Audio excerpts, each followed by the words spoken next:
আসসালামু আলাইকুম ওয়া রাহমাতুল্লাহি তাআলা ওয়া বারাকাতুহু।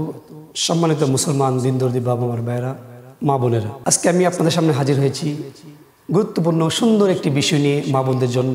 যে বিষয়টা মা বোনদের সংসার করার ক্ষেত্রে, চলার ক্ষেত্রে তাদের অনেক একটি উপকারী বিষয় এবং গুরুত্বপূর্ণ একটি বিষয়।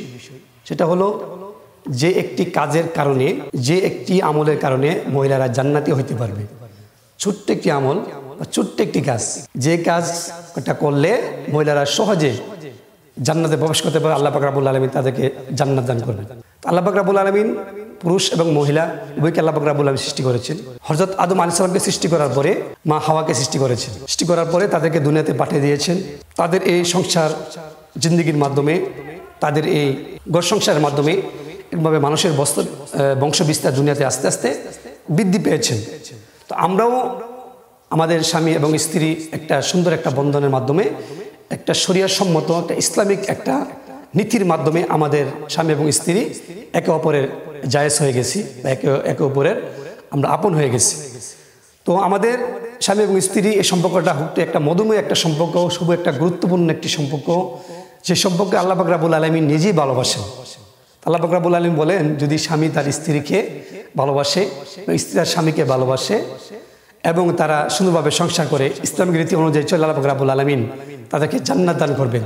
তাদেরকে এরকমভাবে স্বামী এবং স্ত্রীর জন্য জান্নাতের ভিতরে একটি ঘর দান করবেন। যেরকমভাবে আমাদের মাথা, আমাদের রুহানি মা হযরত হাদিজাতুল কুবরা রাদিয়াল্লাহু আনহাকে আল্লাহ পাক রব্বুল আলামিন দুনিয়া থাকাকালীনই জান্নাতের জন্য জান্নাতে একটি ঘর বানিয়েছিলেন। কারণ আমাদের মা যখন রাসূল সাল্লাল্লাহু আলাইহি ওয়াসাল্লাম যখন ঘরে আসতেন, তখন উনি ওনার সামনে এমনভাবে প্রেজেন্ট হইতেন। আমাদের মা বোনেরা তো এখন যখন স্বামী ঘরে আসে, তখন আসলেই প্রথমে জিজ্ঞাসা করে যে বাজার আনছো কিনা, যে এটা আমি তোমাকে ফোনে বলছিলাম, তুমি এটা আনো নাই, ওইটা আনো নাই, সেটা আনো নাই, সেটা আনো নাই, একটা ঝগড়ার সৃষ্টি হয়ে যায়। আর উনি যখন ঘরে প্রবেশ করতে ঘরে বসতেন মা হাদিজাতুল কুবরা রাদিয়াল্লাহু তাআলা আনহা, তখন রাসূল সাল্লাল্লাহু আলাইহি ওয়াসাল্লামের কি প্রয়োজন, সেই প্রয়োজনটা আগে মিটিয়ে দেন। অন্যান্য বিষয় কি আনছে বা কি না আনছে সে বিষয়টা পরে আলোচনা করতেন, কিন্তু আগে তার প্রয়োজন মিটাতেন এবং তার সামনে এমনভাবে প্রেজেন্ট হইতেন, এরকমভাবে আপনার সুন্দর একটা সুস্থ অবস্থায় আপনার তার উপরে ওনার উপরে ওনার সামনে যখন প্রেজেন্ট হইতেন, তখন ওনাকে দেখে রাসূলুল্লাহ সাল্লাল্লাহু আলাইহি ওয়াসাল্লামের অন্তর শীতল হয়ে যেত এবং ঘরের আসবাবপত্র দেখে বা ঘরের অবস্থা দেখে রাসূলুল্লাহ সাল্লাল্লাহু আলাইহি ওয়াসাল্লামের অন্তর শীতল হয়ে যেত এবং তাদের এরকমভাবে অন্তরটা রাসূলুল্লাহ সাল্লাল্লাহু আলাইহি ওয়াসাল্লামের অন্তরটা প্রশান্তিময় হয়ে যেতেন। কারণ আমাদের এরকমভাবে আমাদের মা যেমনভাবে রাসূলুল্লাহ সাল্লাল্লাহু আলাইহি ওয়াসাল্লামের সামনে এরকমভাবে আম্মাজান হাদিজাতুল কুবরা এরকমভাবে প্রেজেন্ট হইতেন। তো আমাদেরকে প্রত্যেকের মা বোনদেরকে তার স্বামীদের সামনে সুন্দরভাবে প্রেজেন্ট হইতে হবে। স্বামী কোনটা পছন্দ করে এবং কোন জিনিসটা ভালোবাসে, সেই জিনিসটা আমাদেরকে একটু বেশি বেশি করতে হবে। যেটা হাতে পছন্দ করে ওই খাবারটা তাদেরকে তৈরি করে দিব।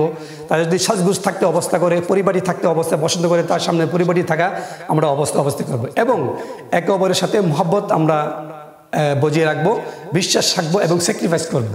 যদি আমাদের ভিতরে এই তিনটা জিনিস থাকে, তাহলে আমাদের এই সংসারগুলা সুন্দর হবে। এই প্রত্যেকটা স্ত্রীর প্রয়োজন তার স্বামীকে তার গার্ডিয়ান হিসাবে মানা এবং প্রত্যেকটা স্বামীর প্রয়োজন তার স্ত্রীকে সুন্দরভাবে একটুভাবে আগলে গুছিয়ে রাখা, ভালোবেসে রাখা, অন্তরে অন্তরে রাখা।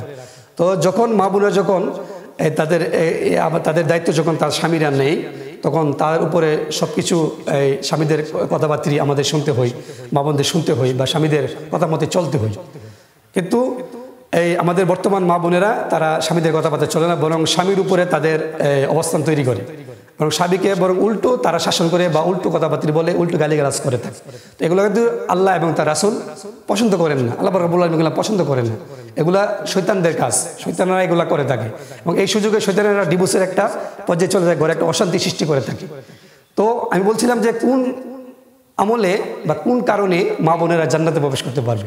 কারণ স্বামী তো আপনার সকল দায়িত্ব নিয়েছেন, সকল দায়িত্ব স্বামী নিয়েছেন। আল্লাহ রাব্বুল আলামিন স্বামীকে আপনার উপরে আপনার জন্য তার একটা গার্জিয়ান হিসাবে তৈরি করেছেন। রাসূলুল্লাহ সাল্লাল্লাহু আলাইহি ওয়াসাল্লাম বলেছেন, আমি যদি কোনো স্ত্রীকে বলতাম, কোনো মেয়েদেরকে বলতাম যে আল্লাহ তাআলার পরে তোমরা সাজদা করো, তাহলে আমি স্বামীকে বলতাম সাজদা করার জন্য, স্বামীর গুরুত্ব বোঝানোর জন্য এই কথাটা রাসূলুল্লাহ সাল্লাল্লাহু আলাইহি ওয়াসাল্লাম বলেছেন। তো আমাদের কোন আমলের মা বোনেরা সহজে তারা জান্নাতে প্রবেশ করতে পারে?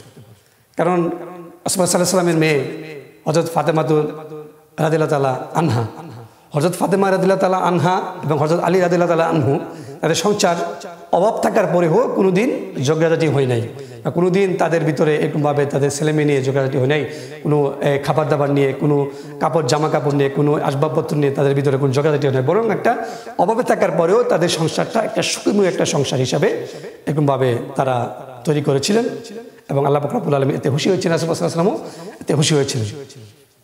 জান্নাতি মহিলাদের একটা লক্ষণ, সেই লক্ষণটা হলো যখন স্বামী যখন তাকে কোনো কিছু বলবে, স্বামী যখন তাকে কোনো কিছু বলবে বা রাগ করবে, বা স্বামী যখন উপদেশ দিবে বা যখন তার উপরে শাসন করবে, যদি আমাদের মা বোনেরা যদি স্বামীর শাসনে, স্বামীর উপদেশে, স্বামীর রাগে যদি তারা চুপ থাকে, তাদের মুখটা যদি চুপ থাকে, তারা যদি ধৈর্য ধারণ করে, আল্লাহ পাক রব্বুল আলামিন সেই নারীকে আল্লাহ পাক রব্বুল আলামিন সহজে জান্নাতে প্রবেশ করাবে।